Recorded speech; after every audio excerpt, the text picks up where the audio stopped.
Pikiran yang tenang adalah pikiran yang bisa sepenuhnya menerima saat ini. Tidak terjebak oleh masa lalu dan tidak cemas oleh masa depan.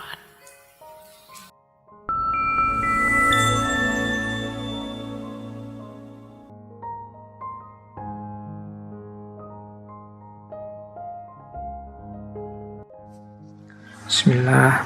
Assalamualaikum warahmatullahi wabarakatuh. Kita detailkan ya. Cirinya ada 5. Ini semoga besok kita 1 bulan bisa mulai latihan-latihan ini ya. Puasa pikiran itu apa? Yang pertama, melepaskan ego dan keinginan. Jadi jangan terlalu terikat dengan pendapat pribadi, ambisi, atau keinginan-keinginan kita. Pertama-tama tetap kita harus belajar latihan mengikuti situasi yang ada. Ini latihan melepas ego ini kelihatannya simpel, tapi rasanya perlu latihan panjang.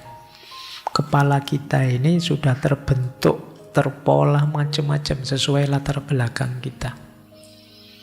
Mengubahnya sulit. Kemarin kita ada sesi mindset.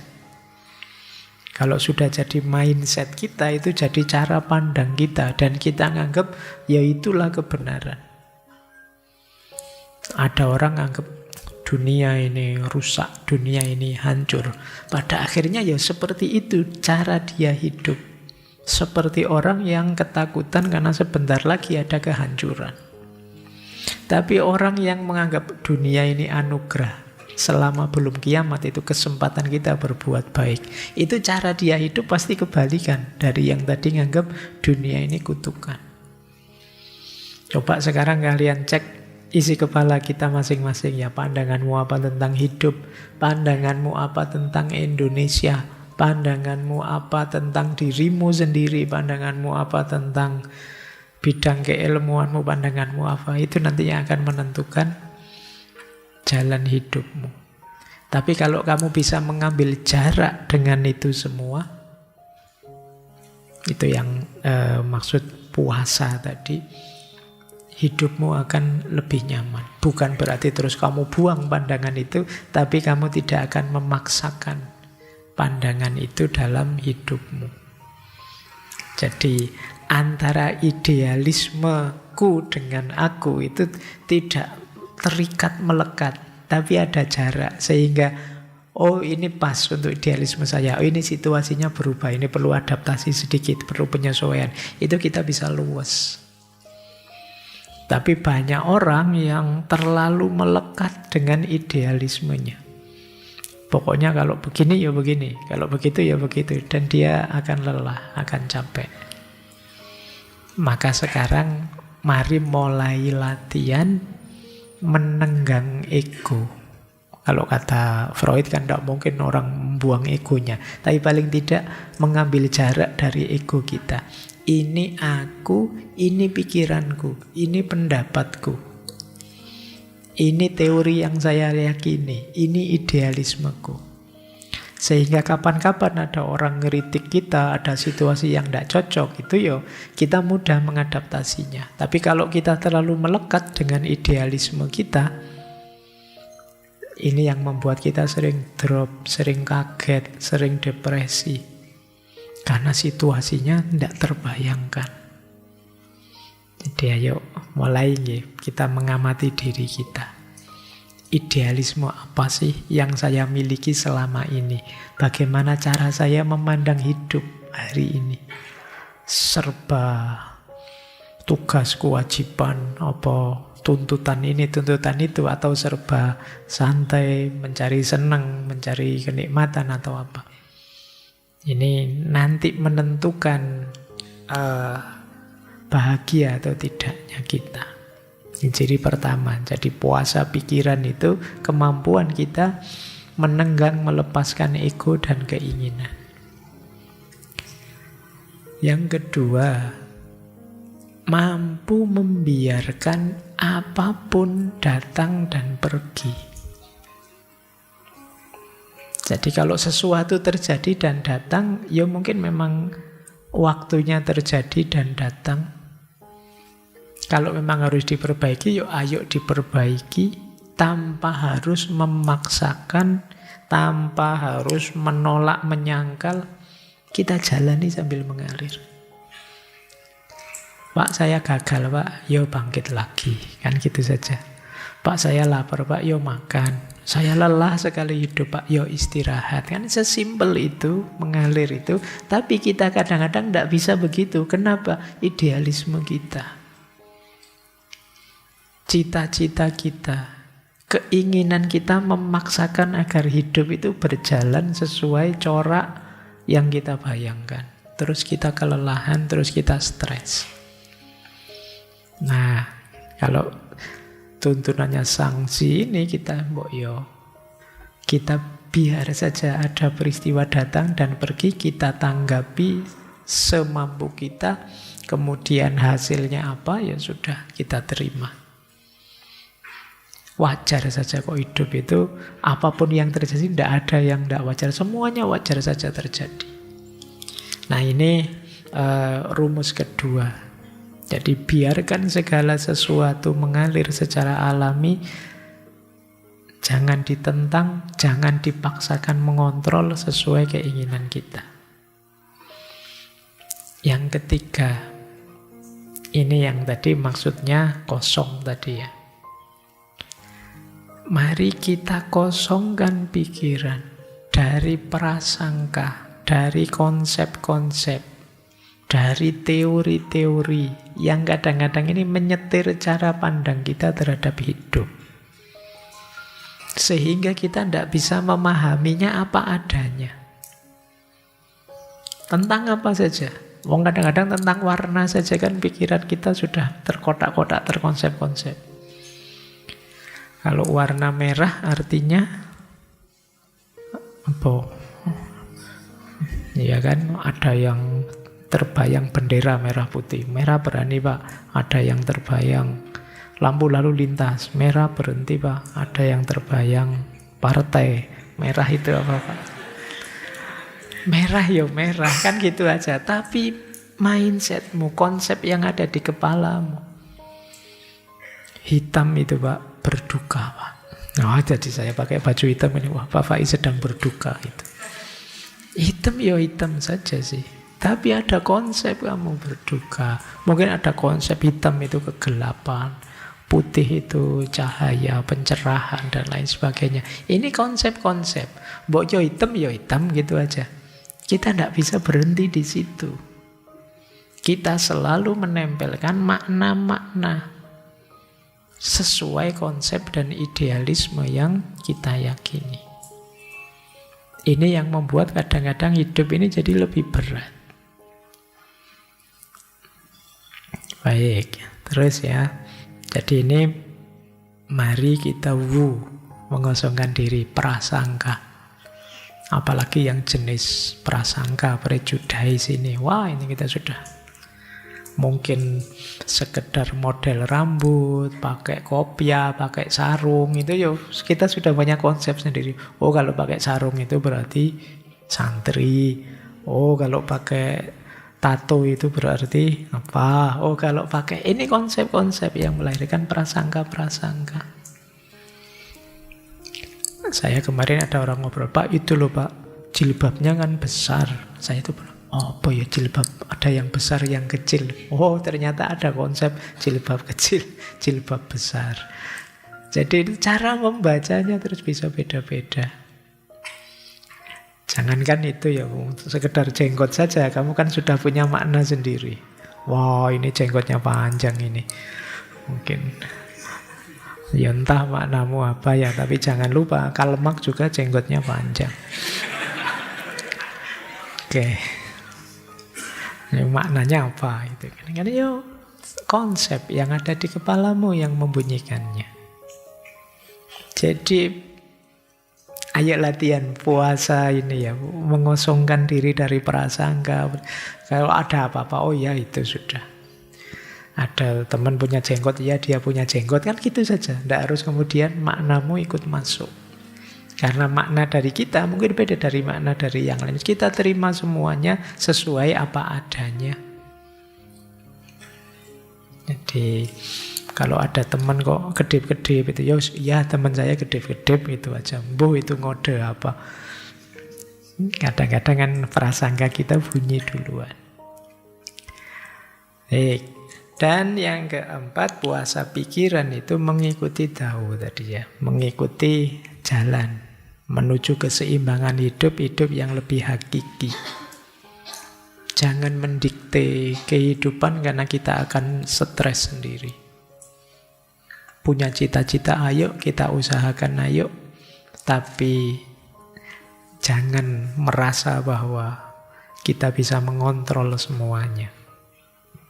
Mari bersikap terbuka, kemudian memahami segalanya secara lebih alamiah. Baik, jadi intinya puasa pikiran itu 4 hal ini. Melenyapkan ego dan keinginan, membiarkan segalanya mengalir, datang dan pergi. Mengosongkan segala macam prasangka, konsep, teori yang bisa menghalangi kita memahami hidup ini apa adanya, dan mengikuti jalan tahu. Ini versinya Taoisme kan. Jangan memaksakan atau mendikte kehidupan, mari kita terbuka, menerima segala yang alami dalam hidup ini. Nanti setelah ini uraiannya lebih detail ke beberapa yang berhubungan dengan puasa pikiran. Yuk, baik. Ambil nafas sebentar. Kelihatannya berat materinya, sambil minum juga boleh. Ya siapa tahu nanti bulan Ramadan kalian bisa mulai latihan. Karena di antara riyadhah yang agak berat itu memang ketika kita harus melawan diri kita sendiri. Ini sudah di banyak kitab disebutkan, bahkan di hadisnya Nabi itu perang melawan diri kita ini lebih dahsyat daripada perang Badar. Perspektif kita, konsep-konsep kita, prasangka-prasangka, teori-teori di kepala kita itu sering jadi dasar kita untuk memahami hidup. Itu pun secara kaku, tidak luas. Makanya diajarkan wuwe tadi, mengalir. Mengosongkan diri dan mengalir mengikuti ritmenya alam.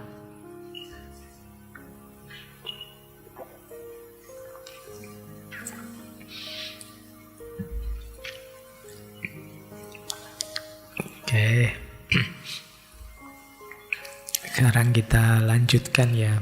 Ini ada beberapa quotes penting yang berhubungan dengan puasa pikiran yang kita ambil dari buku Sangsi tadi.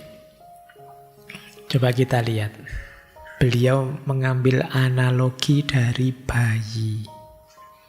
Menurut beliau, seorang bayi mengamati segala sesuatu di sekelilingnya tanpa berkedip.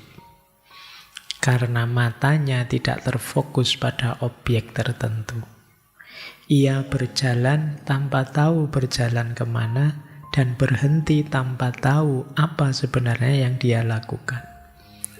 Dia menyatukan diri dan mengalir dengan lingkungan sekelilingnya. Itulah prinsip kesehatan mental. Jadi kalau ingin contoh tegas gimana sih Pak hidup yang kosong seperti puasa pikiran tadi, Sangsi mencontohkan bayi. Bayi itu melihat dunia apa adanya. Bayi tidak pernah menganalisis dalam-dalam pakai teori macam-macam. Ada apa saja ya, dia nikmati. Kamu kasih warna merah apa warna hitam, ya tetap akan dia raih, dia pakai main-main, dia nikmati. Dan bayi kan lebih spontan, lebih alami. Kalau tidak nyaman dia akan nangis, kalau senang dia akan ketawa. Tidak pernah pura-pura ketawa, tidak pernah acting nangis, apa adanya keluar spontan dari dirinya. Kalau kalian hari ini kan masih banyak pencitraan, masih banyak pura-pura, isinya apa, keluarnya apa, itu yang terus ketika hasilnya tidak sesuai yang diharapkan, terus kalian kecewa. Kalau bayi tidak mikir ke sana. Karena tidak ada konsep-konsep di kepalanya, kalian disibukkan oleh aneka konsep. Coba kalian baca, mungkin teman-teman senang filsafat, baca Dunia Sofi itu di bagian-bagian awal kan ada cerita. Yang bisa kaget itu orang yang di kepalanya banyak konsep. Yang bisa bingung, yang bisa kacau. Coba misalnya kan di buku itu dicontohkan, misalnya satu ketika ada ibu-ibu nyapu. Tiba-tiba ibu-ibu nyapu ini bisa sambil terbang, misalnya. Jadi mungkin nyapunya biar rata sampai genteng-gentengnya disapu, dia bisa terbang. Di bawah ada ayahnya sama ada anak bayinya, balitanya. Itu yang kaget pasti ayahnya kan. Bayinya, balitanya tidak kaget. Ibunya bisa terbang itu bayi tidak kaget. Kenapa? Di kepalanya belum ada konsep bahwa manusia itu tidak bisa jalan di atas angin tanpa pijakan apa-apa. Jadi begitu dia lihat ibunya terbang, mungkin wah asik nih ibu bisa terbang, kan itu aja kan yang dipikirannya. Aku juga pingin dong. Tidak pakai kaget, tidak pakai depresi. Mungkin itu bapak kan kaget luar biasa itu. Waduh, jangan-jangan ada penghuninya ini, jangan-jangan ada kan yang itu. Mungkin kalau bapaknya saintis mungkin wah jangan-jangan di situ mungkin ada ruang anti gravitasi. Kalau bapaknya kelenik nanti melihatnya, wah ini mesti jin penunggunya baru tidak berkenan nih, terus diangkat ini. Tergantung mindset teori yang ada di kepalanya. Jadi kita menanggapi sesuatu itu kan sesuai kacamata teori konsep yang ada di kepala kita. Sementara seperti bayi tadi, ya dia tidak kaget. Yang melihatnya asik saja, senang saja. Kok enak ya kelihatannya, kok itu dan lain sebagainya. Jadi beliau pertama-tama mengilustrasikan bayi. Bayi itu tidak sibuk menilai, menganalisis, merencanakan. Dia tidak pernah ngomentari, tidak pernah ngejudge. Jadi tidak pernah memvonis orang bayi itu.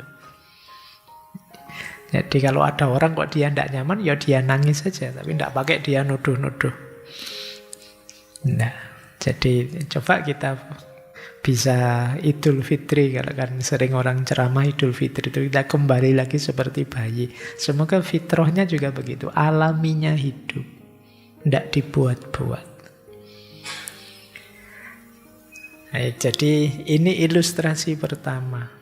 Bayi juga tidak takut, tidak cemas, tidak bingung masa depan saya nanti seperti apa, dia tidak mikir ke sana. Kalau minum dia tidak bisa, wah ini minumnya kok terlalu banyak gula, nanti kalau saya besar diabetes gimana, itu dia tidak mikir ke sana.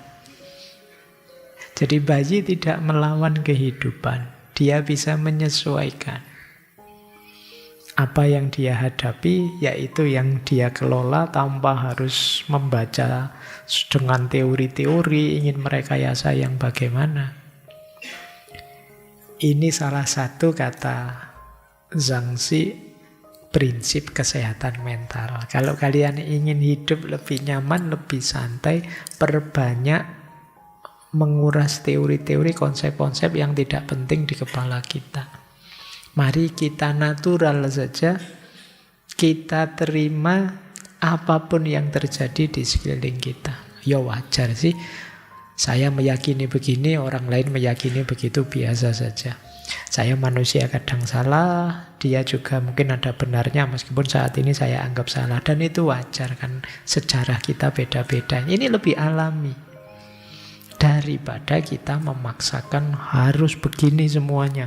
Yang tidak begini dibasmi saja. Itu kita sendiri nanti yang stres. Nah, kalau kita bisa belajar seperti bayi tadi, bisa menikmati hidup.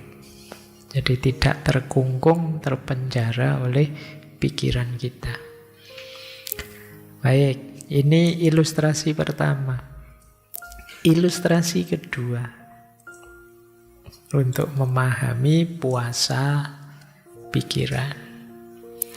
Kata Sangsi, manusia sempurna menggunakan pikirannya seperti cermin. Tidak mengejar apapun, tidak menyambut apapun, menanggapi tapi tidak menyimpan. Nah, sekarang diibaratkan cermin. Jadi cermin itu, pikiran itu ibarat cermin. Cermin itu apa saja yang kita letakkan di depannya, itu kan dia raih. Jadi apa adanya, tanpa mengubah, juga tidak disimpan di situ. Kalau barangnya kita geser, ya dia sudah tidak ada lagi di situ. Itu kan cermin. Jadi kalau kita bisa memposisikan pikiran kita, pikiran itu berarti termasuk hati kita, seperti cermin, itulah nanti yang disebut puasa pikiran. Jadi cermin itu kalian letakkan gambar apa saja, benda apa saja di depannya, ya masuk sih. Ya wong waras, wong sadar. Pikiran juga begitu. Ada apa saja, peristiwa apa saja, ya masuk. Kita ya ngerti, ada berita ya kita pahami, apa saja masuk. Tapi tidak disimpan di situ. Bayangkan kalau ada gambar lemari, terus lemarinya ada dalam cermin. Nanti ada gambar buku-bukunya masuk dalam, kan tidak begitu. Cermin itu ya kalau sudah lewat ya sudah, tidak ada di situ lagi. Jadi kalau kita bisa seperti ini, beban pikiran kita lebih ringan. Yang sering terjadi kita itu menyimpan, membaca terus kita simpan. Jadi kita memahami sesuatu terus tersisa di kepala, kita ingat-ingat terus. Membebani kita. Tadi sore baca berita apa, sampai hari ini terbebani terus oleh berita tadi. Padahal berita itu tidak ada hubungannya dengan kita. Tidak ada kaitannya dengan hidup kita. Ya tapi teringat terus. Kok bisa ya artis favoritku kok ya mau cerai, itu kok ya mbok ya jangan. Ya kita pikiran kita melu mikir. Padahal dia tidak mikir yang bersangkutan. Kita yang kepikiran. Kenapa? Kita seperti cermin yang setelah gambarnya masuk, tidak keluar lagi. Maka kalau bisa ya kita seperti cermin beneran. Ya masuk sih, ya kita waras, kita sehat, ya kita baca, ya paham. Tapi setelah itu lupakan. Jadi setelah itu biarkan lewat. Dan cermin itu gambarnya apa, ya munculnya begitu. Tidak diubah, tidak cara membacanya persis seperti barangnya, tidak dikomentari, tidak dikacaukan, enggak, ya begitu. Kalau hitam ya hitam, kalau merah ya merah. Cermin itu kan tidak bisa terus ngejudge, memvonis itu. Wah ini gambar sesat ini. Wah ini tidak begitu. Ya adanya itu ya tampilnya itu. Jadi oh iya, ada orang pikirannya begini, selesai. Tanpa dinilai. Oh iya, ada peristiwa begitu, titik. Sudah. Ini lebih ringan untuk pikiran kita. Jadi, masuk, kita pahami, tidak mempengaruhi kita, juga kita tidak mengubah apa-apa. Biarkan dia. Kalau dia mau datang, datang saja. Mau pergi, silakan pergi. Ini hidup lebih ringan. Jadi itu kalau kalian bisa bilang begitu, itu kalian tangguh sudah. Nanti ada pasanganmu, aku pergi loh. Lu kalau mau datang, mau pergi saja. Nah itu biar kamu tidak sering diancam begitu. Jadi ini lebih ringan untuk pikiran. Terus cermin itu tidak terikat oleh komentar penghargaan dari luar. Jadi cermin itu ya sudah, ya ini gambar yang masuk ke saya. Gini. Nah, Entah itu orang memuji atau tidak, atau orang mencela atau tidak, ya pokoknya itu gambarnya. Jadi tidak mengejar apapun, tidak menyambut apapun. Hasilnya seperti ini. Nggak harus dijudge, oh ini jelek sekali, ini baik sekali, nggak. Kalau kita bercermin kan apa adanya sudah. Nggak terikat hasil. Jadi saya pingin kalau saya bercermin itu wajahnya begini tapi biar kelihatan berkali lipat gantengnya gitu loh. Nggak bisa kalau cermin apa adanya. Kalau HP-mu masih bisa. Kamu pulas biar itu jadi lebih halus, lebih apa. Tapi kalau cermin ya apa adanya sudah. Dan dia juga nggak minta di like, nggak minta dipuji, nggak minta dikomentari yang positif apa negatif. Nggak, dia sudah, ya ini sudah yang saya tangkap. Ini yang saya lihat, ini yang saya pahami. Jadi tanpa kemudian disimpan kalau memang tidak perlu disimpan. Cermin itu menanggapi tapi tidak menyimpan.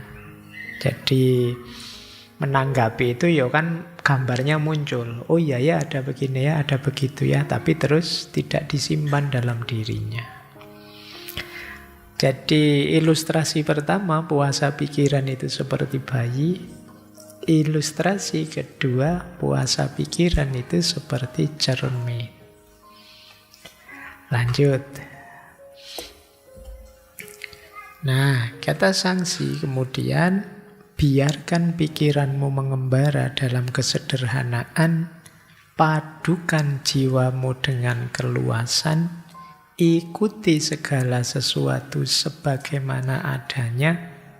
Jangan beri ruang bagi kepentingan atau pandangan pribadi. Maka dunia akan tertib. Jadi ini kita pecah satu-satu ya. Yang pertama, biarkan pikiranmu mengembara dalam kesederhanaan. Jadi maksudnya apa? Berpikirlah seluas mungkin, menjelajahi macam-macam, tapi jangan terikat oleh keinginan-keinginan atau teori konsep-konsep yang rumit. Tambah pengalaman sebanyak mungkin, tidak masalah. Baca buku sebanyak mungkin, belajar sebanyak mungkin, tidak masalah, tapi tidak harus kemudian ambisius. Apalagi kemudian terpatok pada pikiran-pikiran idealisme kita sendiri yang rumit. Kadang-kadang kan kita begitu. Pak, saya setelah belajar filsafat lama, saya putuskan saya seorang eksistensialis misalnya. Terus opo-opo dilihatnya secara eksistensial. Kamu repot sendiri. Nanti ngangkring, wah sekarang makan di angkringan tidak apa-apa, tapi ini angkringan eksistensial. Wah, nanti ada apa-apa, ini eksistensial. Itu kamu ribet sendiri karena kamu terlanjur tadi bikin rumit bahwa saya ini, saya itu. Itu sama kalian kan sama teman-temanmu sudah terlanjur memperkenalkan diri, saya itu meskipun kayak gini gayanya, tapi saya soleh loh. Wah itu. Ayo kamu pontang-panting sendiri itu nanti mau katanya anak soleh ini sudah mau asar zuhur belum. Oh iya ya maaf lupa aja, kamu ribet sendiri. Salahmu sendiri kamu mengkategori dirimu dengan satu konsep tadi. Jadi meluaslah seluas-luasnya tanpa harus bikin rumit dirimu sendiri. Biar hidupmu lebih nyaman. Padukan jiwamu dengan keluasan. Jadi mari kita sadari sepinter apapun kita, sepandai apapun kita, masih banyak hal yang belum kita pahami. Mari kita jangan egois, mari kita merasakan diri kita sebagai bagian dari satu sistem besar. Jadi hidup ini jangan menganggap dirimu satu-satunya yang penting. Setiap entitas punya nilainya sendiri. Jangan dikira kalau kamu jahat atau jelek, efeknya ke dirimu saja. Lingkunganmu juga kena. Kalau kamu baik juga begitu. Ini namanya kesadaran yang meluas. Jadi kalau kamu jahat, itu kamu tidak bisa egois bilang, biar saja Pak, jahat-jahat saya kok. Nggak akan ada yang kamu begitu. Cerewet-cerewet saya ngapain? Loh enggak, kalau kamu jahat, kalau kamu jelek, nanti semua yang berkaitan denganmu kena. Kamu anaknya siapa sih kok jahat banget? Orang tuamu kena. Kamu kakaknya siapa? Adiknya siapa? Kamu kok cerewet banget? Saudaramu kena. Daerahmu kena. Kamu anak mana sih? Kena daerahmu. Nanti kalau kamu keluar negeri, kelakuanmu ngisin-ngisini, kamu orang negara mana sih? Negaramu kena. Jadi jangan dikira kamu itu sendirian. Kesadaranmu perluaslah. Jangan hanya mikir egomu sendiri. Jadi kalau mau melakukan sesuatu, sadari ini. Wah, itu saya mau sih agak nakal-nakal dikit itu. Tapi nanti orang tuaku bagaimana? Teman-temanku bagaimana? Orang kampungku bagaimana? Nanti kalau ada apa-apa kena semua. Nah, terus kamu mulai lebih hati-hati, lebih taktis melakukan sesuatu. Saya pingin sih ketat dengan idealismeku, tapi kalau nanti saya seketat itu, nanti efeknya mungkin ke teman-teman, ke saudara-saudara. Nah, jadi ini padukan jiwamu dengan keluasan. Kemudian ikuti segala sesuatu sebagaimana adanya.